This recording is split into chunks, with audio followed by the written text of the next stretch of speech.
अंजनगाव खेलोबा पुतळा प्रकरणी आता गावात पुन्हा एकदा तणावाची परिस्थिती निर्माण व्हायला लागलेली आहे। गावाला पोलीस छावणीचं स्वरूप प्राप्त झालेलं आहे। सध्या गावात जमावबंदीचे आदेश लागू केले असले तरी मोठ्या संख्येने एका बाजूला एका समाजाचे लोक आणि दुसऱ्या मंदिरात दुसऱ्या समाजाचे लोक आमने सामने आलेले आहेत। खूप मोठा पोलीस बंदोबस्त आहे। जमावबंदी आदेश लागू आहे, मात्र अजूनही याच्यावरचा अधिकृत तोडगा न निघाल्यामुळं ही जी परिस्थिती आहे ही अशीच तणावपूर्ण आहे। सध्या तरी सर्वत्र शांतता असली तरी मोठ्या संख्येने जमाव दोन्ही बाजूनी जमा झालेले आहेत आणि पोलिसांचाही बंदोबस्त मोठ्या प्रमाणात आहे।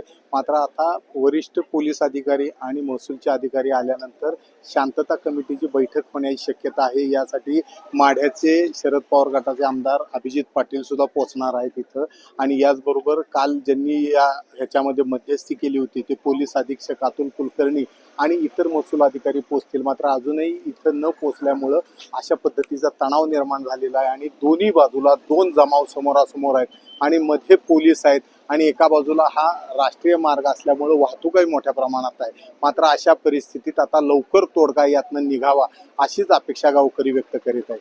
कॅमेरामन सचिन दाढेसह सुनील दिवाण, एबीपी माझा, अंजनगाव खेलोबा माढा। एबीपी माझा, उघडा डोळे बघा नीट।